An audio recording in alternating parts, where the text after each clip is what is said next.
Good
morning, Dubai. Welcome back to the Lovin Dubai show, where we go through all of the trending stories that everyone in Dubai is talking about. Our top story today: police are clamping down on illegal parking at mosques during Ramadan. And the new 1,000 Dirham banknote reflects the pioneering global achievements of the UAE.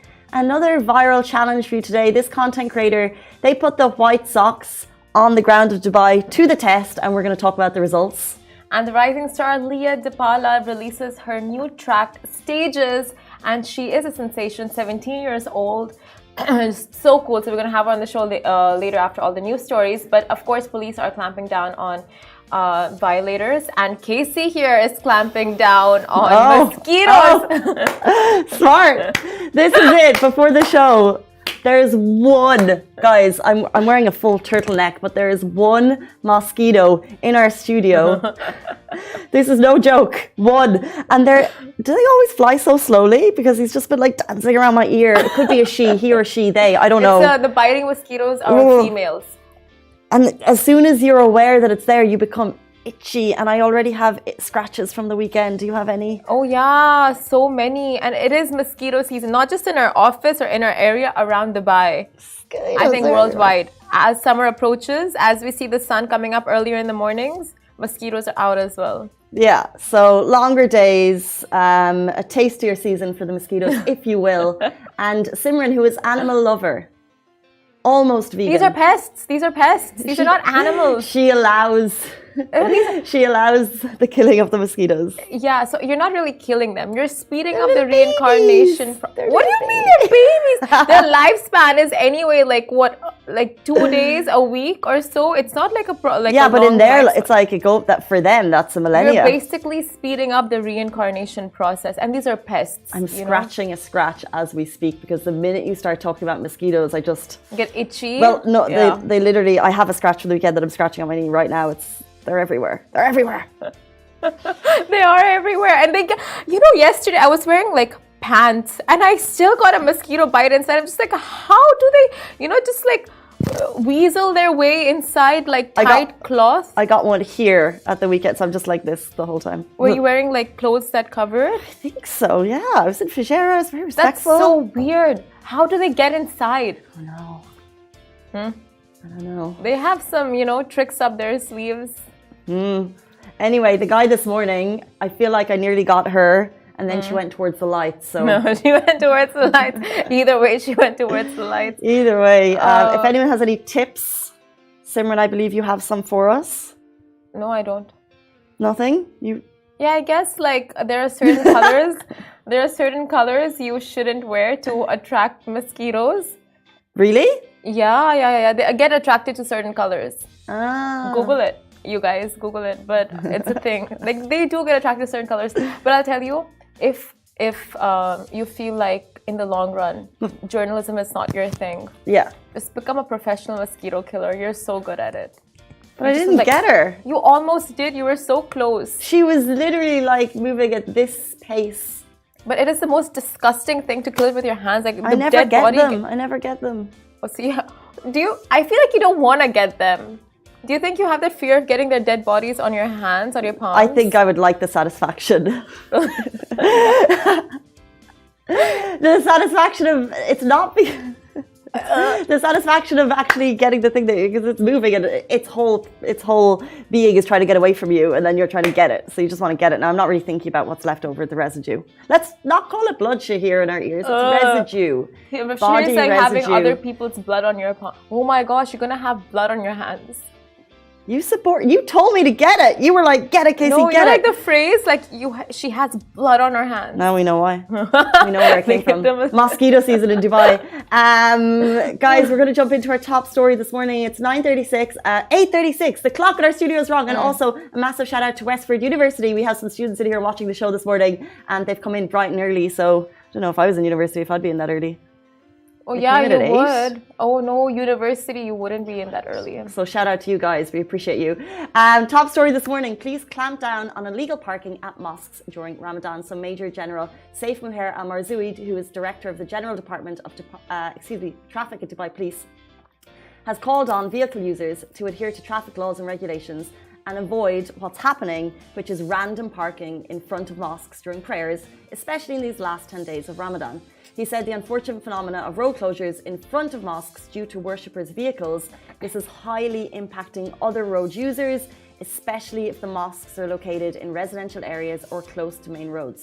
Now, he emphasized that traffic patrols have been directed to increase their presence during prayer times in Ramadan around prayer grounds and mosques to intensify enforcement measures against drivers who commit various violations. Now, he further explained that some worshippers double park and block entire lanes and park in the middle of exits without consideration of other road users or park on sidewalks. We've all seen it. And 100%. it's kind of it happens so regularly that I nearly thought that it was kind of okay. I wasn't really sure of what the legality, because there's so many cars, they all park up. But what Dubai police are saying, mosques are getting very busy, specifically in residential areas. It's really impacting road users trying to pass mosques at that time. So they are clamping down. And not only that, they're encouraging the public to report improper traffic practices. And you can do this by the We Are All Police service by calling 9001. So if you want to report it there, or you can do it very easily via this Dubai Police Smart app. Exactly. And I think 4 years ago, I used to stay in a building that had a mosque right opposite. And it was just like sand parking. And that area, like every time during prayer time, it would just be completely packed, and even cars would be parked on the road. So any of the residents who wanted to get out were just not able to until the prayers were over. And there was a time when there was an emergency, like someone had to be hospitalized. And it was it became like a huge situation where it's like they couldn't find the owner of the car who had parked right, like blocking his car. So it was like honking, and then the worshippers were getting disturbed because it was, they were praying. So it just causes a lot of inconvenience, like to everyone involved, like that just one small situation was so inconvenient, for those who had to get their cars out, for the worshippers who were praying, and they parked their cars properly. They were at no fault, but because of that one person, everyone was disturbed. So it's so important to follow these rules and not think about being selfish or being in a rush when going into these things, and just thinking of the bigger picture. Yeah, exactly. And I think it's just gotten to I love this thing, the tipping point where it's just really impacting other road users, and therefore they've had to do the call out urging all drivers to just be very mindful with the double parking. Sometimes you see triple parking outside some mosques. The roads really, really get clogged, and that's what they're going to clamp down on. There will be fines in place. Speaking of big money, Speaking of big money, the new 1,000 Dirham banknote reflects the pioneering global achievements of the UAE. Now, it's spectacular, it's crisp, it's sheer, and it's the new 1,000 Dirham banknote that just went into circulation on April 10th of this year. And the UAE first began by releasing new notes of 5 dirhams, 10 dirhams, and 50 dirhams. All three had new designs but kept their original colors, and all have the face of the late Sheikh Zayed on the sheer sections. And now the 1,000 dirhams have been released and people are loving it. So we saw one cool video shared on Instagram yesterday by S_MK3. It looks like she loves it. She was very grateful to have one of the first notes in her hand, as I'm sure you would be, we all would be. So in the design of the new banknote, the CB UAE was keen to highlight the success story of the UAE. So they've used images along with cultural and development symbols that reflect the pioneering global achievements of the UAE, which boosted its position amongst developing countries in a record time. The design of the new banknote embodies the forward-looking vision and ambitions and have become a reality for the UAE as a leader in space exploration. So there's an astronaut on it. So the 1,000 dirham banknote has a full image of late Sheikh Zayed as well as an astronaut to highlight the UAE's more recent space exploration missions. And many have pointed out that it has a very similar color to the 5 dirham. So just be sure to check the number before buying your karak. I mean... That is tip of the day. Don't mix up your 5 and your 1,000. That is so funny. That is so funny. You know, that really reminds me when I first moved here. I'm going to start selling karak. Make the money. When I first moved here, I remember I was really low on money and I was convinced I'd mixed up the notes and given a taxi driver like, I don't know, it was like a 500 versus 50. Probably not, I probably overspent, but I was like, I blamed the similarities of the notes for my lack of bank management skills. But the color is quite simple, 1,000 dirham and 5. So if you are going to have both in your wallet, just be extra careful before handing it over. That is so scary because I am one to actually carry around notes. And if it is similar in color, when you're in a rush, you'll just like... The 5 dirham tip. Yeah, but no, it's 1,000. I'm going to start selling karak and just hope one day I'm tipped 1,000. They are similar in color, but from the video. Just someday, I won't question it. I'll just assume it's my tasty karak. It looks like in the video that the 1,000 is bigger. Or maybe like... smaller in width or something, but I so think the shape is bigger. That's true. No, but if you only have the 1,000, you just take it out thinking it's 5, you won't really know the size difference. But you know what? The new banknotes are just so convenient in terms of like being waterproof, right? And like tear-proof. Because these pesky kids, you know, when they throw tantrums, they tear money. I'm speaking of myself. As a kid, I used to tear like my parents' money when I got into like through my tantrums. And my parents would be like... That is unique and extraordinary behavior, Simran. Does anyone else have pesky kids? Unless because I was the youngest, so I don't really know. Does anyone else kids tear up the money? Tear up money? I would have thrown you into a cupboard, Simran. That is wildly ridiculous behavior. What is this behavior, Pooja? What is this behavior? You can't rip up your parents' money. I know. I realize that now at this age. You're blowing it by shopping. You can't just do the worst. Yeah, they just didn't like me as a child. This is the everyday shout out to Simran's mom and dad. You are amazing people for what you've done. What you've massive respect put up with. Yeah. Did you get in trouble for that? Oh my God, so much trouble. My mom just gave up, but my dad used to like not have it. He was just not having it. But yeah, it was like major tantrum moments. I think all kids have that. It's totally normal. Yeah, I had my tantrums. I'm just kidding. I did it once, maybe. I locked myself in a cupboard, but like I didn't rip money. You locked yourself in the cupboard? Yeah. But did anyone know you locked yourself in the cupboard? Yeah, there's a video. We need to find that. Speaking of videos, let's jump into our next story. This content creator put white socks to the test to see how clean Dubai streets really are. This is another viral video where we are not suggesting you go out and do it, because the one time there's a bad result, that will blow up on social media, when the real essence of this story is how clean Dubai truly is. It is one of the cleanest cities you'll ever come across, and that is because the authorities put that as a goal. This is never more obvious than post big celebrations like New Year's Eve, Eid, when we have hundreds of thousands of people in a certain area, and the next morning you take a look and Dubai is back to its original state. So now it's tough to expect floors and streets to be free of any dust or grime, but honestly, it's not that far-fetched in this city. So this content creator put up a pair of white socks and walked across Dubai Mall, downtown Boulevard, to see just how clean it is. And the area she walked is walking distance from the Dubai Mall and near the fountain, a place where hundreds of people walk daily. But can you expect it to keep her white socks clean? You'll be surprised after seeing the end of this video that Dubai is in fact that clean. But I beg to differ.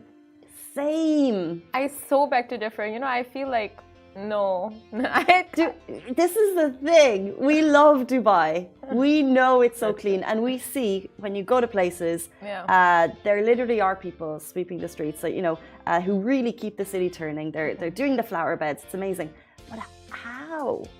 Is this for clout? I am so calling out the exaggeration in this. Like, it's not possible. Just on Saturday, I went for an event with my friends, and after my heels were killing me, so I removed them and I was just walking on the streets. I come back and it's like my feet were black. Like, it's, of course, the streets are clean. It's not like I had glass going inside my foot. You know, in that sense, of course, it's clean and safe. Anywhere else, your foot would be bleeding, not just, you know, dirty. But I come back with like dirty feet. So it's not like, it cannot keep white socks white. She changed her socks. Well, two things. One person actually responded to the story saying same thing because her heels were hurting. She took off her shoes, she got home, her socks were white. So it wasn't for social media, but her socks remain white. Two, maybe a street where there's loads of cars, it's more sooty. Heels with socks? Huh. Interesting. I wear boot heels. Oh, right, boot heels. Okay, fine. Stop picking flaws in my story from this nice, kind social media user who shared it with me that I know no background to, but I'm going to support her anyway. Number two, pavements beside cars are essentially going to be more sooty because of car smoke. Here, she's in the downtown area beneath the Burj Khalifa. Less car soot. Obviously, hundreds of thousands of people walking by. I think we need more information. But this is clearly... You're right. I don't doubt it anymore. It's okay to doubt it. I doubt it too. This is the second video that's gone viral, and I think this is just going to be a content creator test that they put. So you can put the test, you can put the white sock test to the test in a different part of Dubai. You know where I reckon is really clean? City Walk. I reckon City Walk is super clean. Right. And they have fountains around as well. Because you have the kids who are running, you know, barefoot in the fountains, and then they're cleaning it unknowingly. So in Dubai, there's no 3-second, 5-second rule. It's like it can just lie there for days and you can eat it. Do not try that at home. You know, I'm a big fan of the 5-second rule. Big fan. And I never get sick. So touch wood. Touch wood. I mean, that says more about your immunity than the floor. No, it's because it's fine. You know, I saw this video yesterday and someone was talking about like Dubai is so safe, you can leave your phones and stuff. And the other person is like, yeah, Dubai is so safe, you can leave your phone on a table for hours and you'll come back to find 2 phones. This is the thing. It's so great. Shared it on.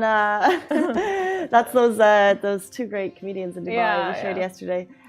Guys, we're going to go on a very short break before we... It's like Layal Sayed is like, she loves the show. I wait for it every morning to know the Dubai updates. How cute. Good morning. Thank you so much. And we're going to bring you a bigger Dubai update, which is a rising star, Leah Depala. She is releasing her new track, Stages. She's 17 and she's more musically talented than I could ever hope to be.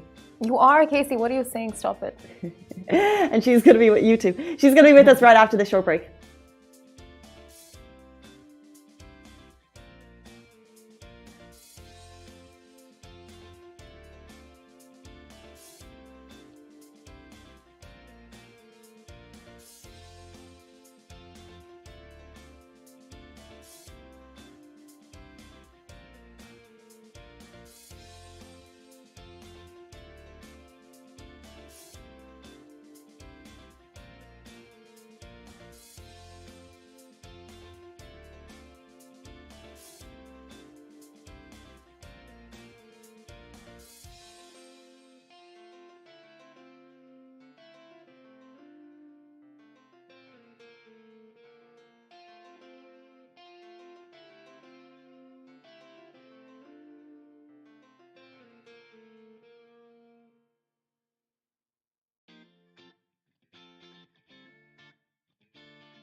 Welcome back to the Lovin Dubai show. Our guest today is a musical mogul in the making. At just 17 years old, Leah Depala has just released her latest EP, Stages. Welcome to the show, Leah. Thank you so much for coming. Thanks for having me. I'm so excited to be here. Thank you for coming. Looking gorgeous. Thank you. First of all. Secondly, you're in school, right? Yes, I'm currently in school. Yeah. So, took a day off? Took a day off, yeah. Called in Sick leave? sick. Sick leave for sure. Do you think they're going to catch you on that if they watch the show? Maybe if they watch the show, but I don't really mind. Oh. It's okay. It's worth it. It's all right. Nice. Yeah.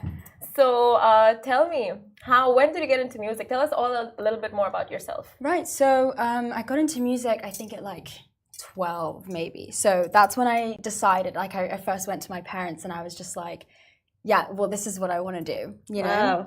And so I started songwriting as well at 12 years old, and then it kind of just went from there. Like I'm so grateful because my parents are both in the creative industries, different ones, but you know they both had that creative side to them. So they both had very useful kind of tools to give me, and like they were really helpful throughout my journey. And then by about 13, I worked with my first producer, AY the producer, and released my first song, Cold. That's amazing. Yeah, I know. At 13, like you don't really, you know. My intention was, you know, I wanna pursue what I love, but I didn't really expect it to go where it went, you know. And then, you know, over the years, I kind of accumulated some achievements that, again, I never would have expected. And then a week ago, I released my first EP. Congratulations. Yeah, thank you. And it's beautiful. It really is beautiful. And you're working with Universal. Yes, I am. Like, how does that even come about? And what was it like the moment, I guess, like you guys kind of decided that you're going to work together? Like, how huge is that? That's amazing. Yeah, no. So that came about because, well, like I said, my father, he owns a public relations company in Dubai, The Code.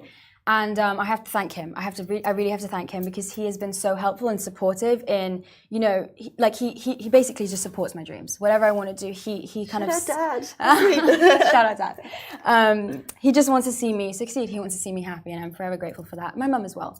But I do have to thank my dad for helping me acquire that Universal agreement. So that moment where I first, you know, found out that I was going to sign with them, like I didn't even know how to react. Like it was surreal, you know. It was, yeah, I don't know. First thing I did, messaged all my friends, my family, like, guys, this is happening.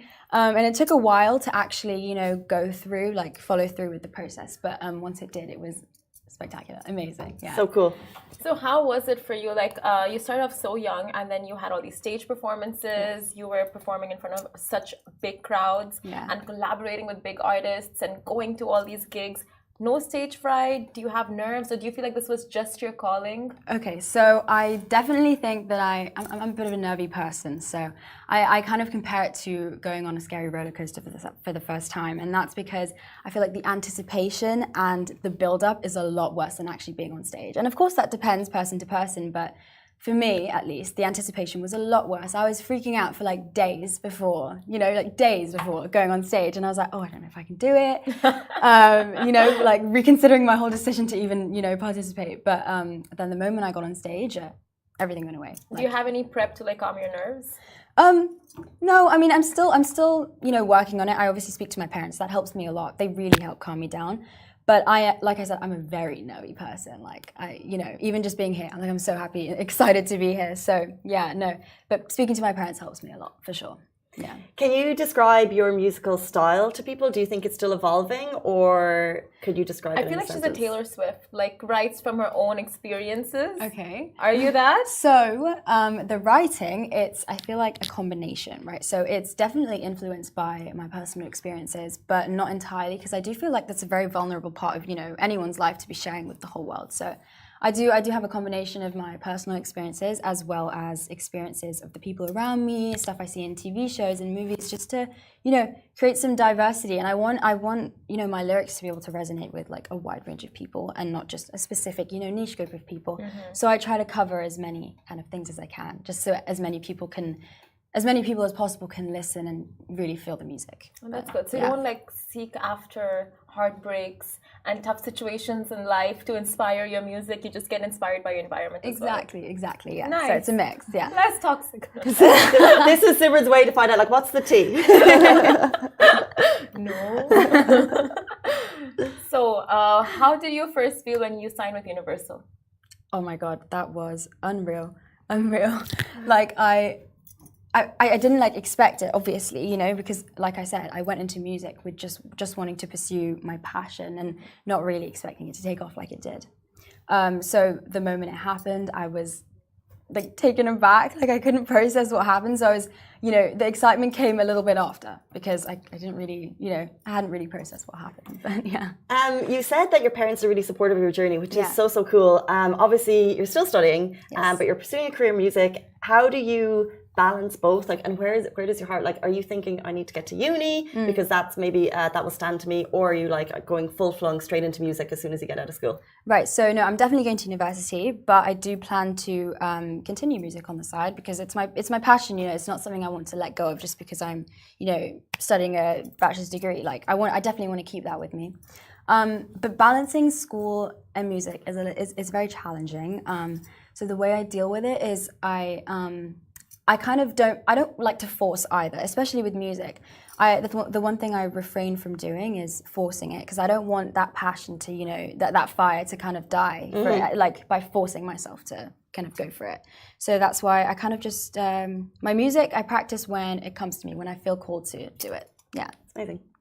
And for music, do you feel like you're ever gonna go into branch out into something else, or is that something you want to pursue for the rest of your life? So I definitely wouldn't mind branching out. Well, just, you know, in general in the creative industries, that's something I definitely want to be in. Music is always something I will have on the side. It will always be a part of my life, whether that's on the side or, you know, my main sort of career path. But staying in the creative industries is definitely my dream. So perhaps following in my mother's footsteps and, you know, going into fashion like that as well. I was just gonna ask, because seeing your Instagram, you're so into fashion. Yes, I really am. And your am. fashion game is on point. Thank you. So I would think if not music, or if music, you would complement it with a little bit of fashion. 100%. Yeah, absolutely. Because my mother, she is, you know, she's built this fashion company, Aisha Depala, over the years, and I really admire the work she's put into it, her entrepreneurial skills, and I just feel like I would like to be able to do that as well because it's also, you know, she has a lot of creative influence into her work. So yeah. Amazing. So we want to talk about Stages, which is, when did it release? About a week ago. Tell us about the name and tell us, give the audience a sense of what it's about. Yeah, so Stages is an EP, and an EP is an extended play, so that usually ranges from about 2 to 6 songs, but I went with the lower end to keep it short and sweet. So Stages is about obviously the stages of the relationship. So the first song. This is what Simran was waiting for. This is what you wanted. I thought stage is like the performing stage. So yeah, but I see how you can get confused. It's all right. But the first track is called Free Fall, and so that kind of marks the start of the relationship. And that's kind of the honeymoon stage where you're, you know, you don't know if you can trust this person, but you're going for it anyway. Like, it's like, yeah, I'm all in, you know. So relatable. Yeah, you know. And then Love Better, which is the second song, marks the very end of the relationship. So you've got two polar opposites. So Love Better is kind of about, you know, you've grown together and you've learned that maybe you're not the right people for each other, but you keep finding yourselves being drawn back to each other, and it's like kind of toxic in a way, you know. But yeah, so they kind of mark the two polar opposites of the relationship, and yeah, that's what it's about. Okay, I want to ask you 2 questions. Yeah. First, I need an explainer course on what an EP is. I've been told so many times, just don't get it. Okay. EP. And secondly, what have you learned about love? Like, where have you learned about love that you put it into such beautiful tracks that are so soulful? Okay, so an EP is basically, in simple terms, it's a shorter album. So you've got less tracks than an album, but it's still a project of multiple songs. So again, like I said, that can range from 2 to maybe 6 songs. But yeah, like I said, I kept it kind of on the lower end. And love. So that's a tough question.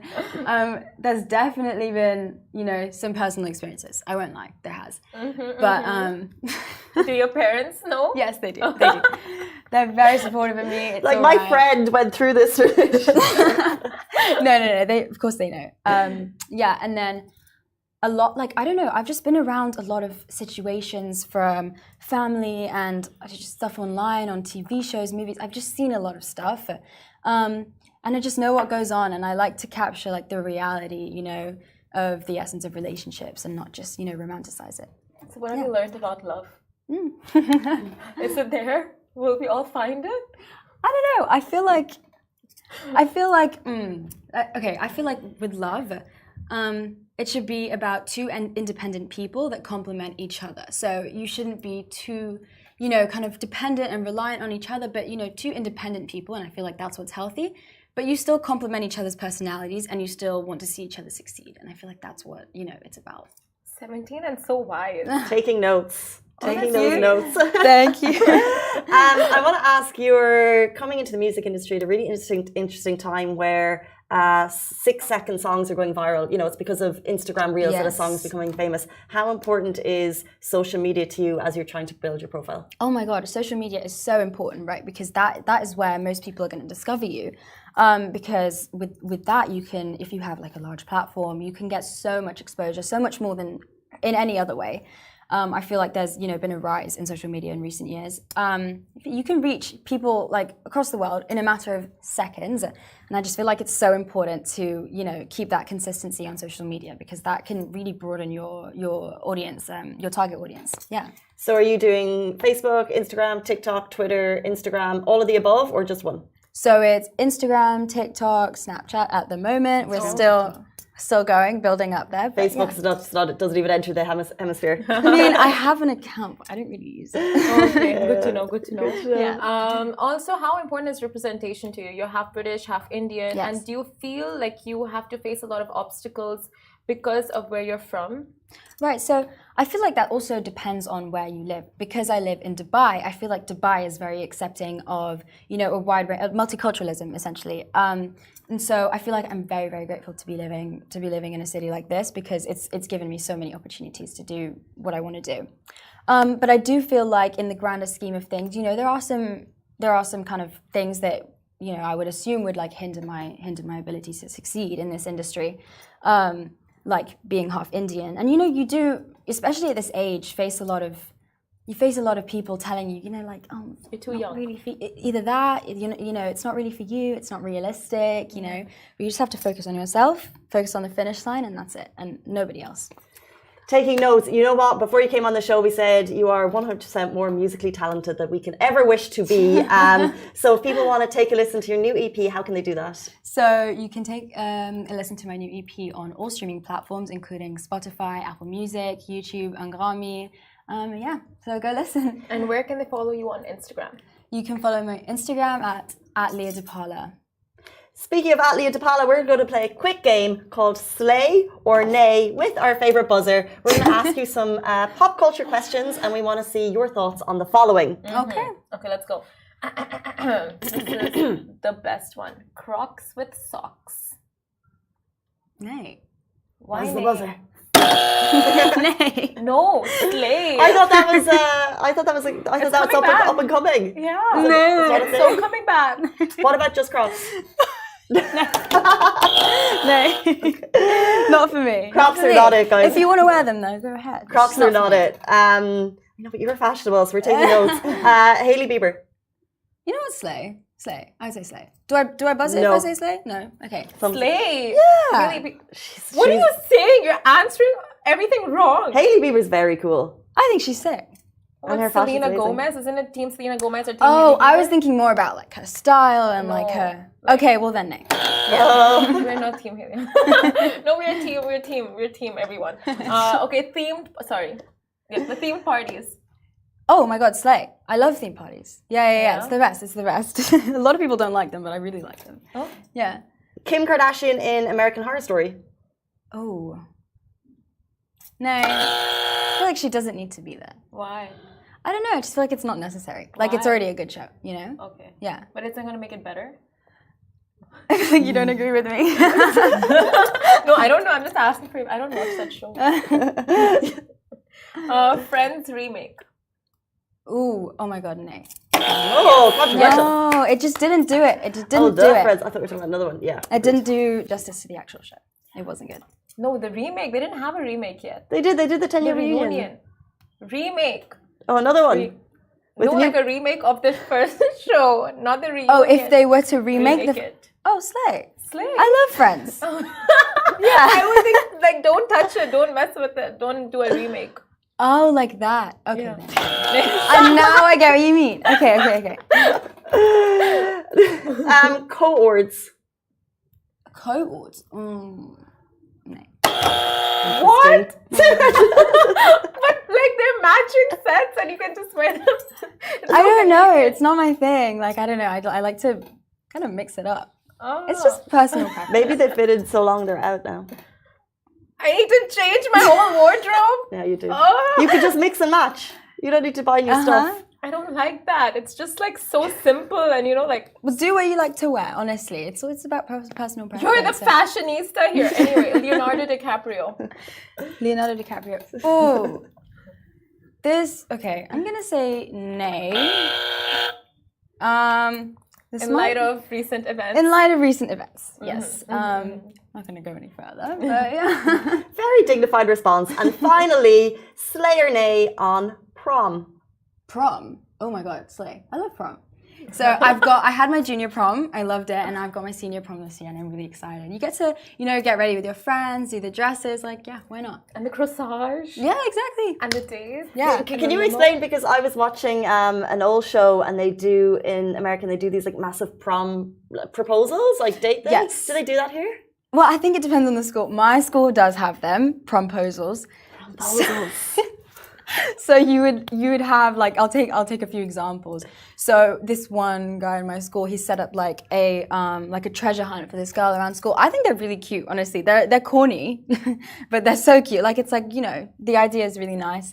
So then I also helped one of my friends propose to this girl. So we a bunch of his friends, we got onto the field, the AstroTurf at our school, and we spelt out prom with our bodies, like we lay on the floor, yeah.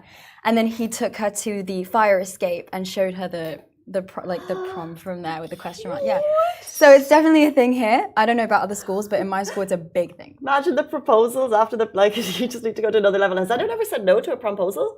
I think you have this there's like a mutual understanding that you don't say no, in front of everyone, because promposals usually happen in front of everyone. So if you're trying to say no, you say yeah, and then later on you're like, no. Yeah, that's fair. Just to not, you don't want to, put them in a situation where they're like, oh, But you're a really good friend to lie on AstroTurf and, just give all those ants your bare body to bite and like eat me alive. You're an amazing friend. No, it was fun. It looked really cool in the end, and she said yes, so it worked out. Yeah. Leah DePala, not only have you served us amazing music, you've also dished out some very wise and dignified responses. So we really appreciate your time on the show this morning. Thank you so much. And we cannot wait to see what your journey is going to bring. Thank you so much for having me. Guys, that is it for us on the Lovin Dubai show. Goodbye from me. Goodbye from me. And from Leah. Bye.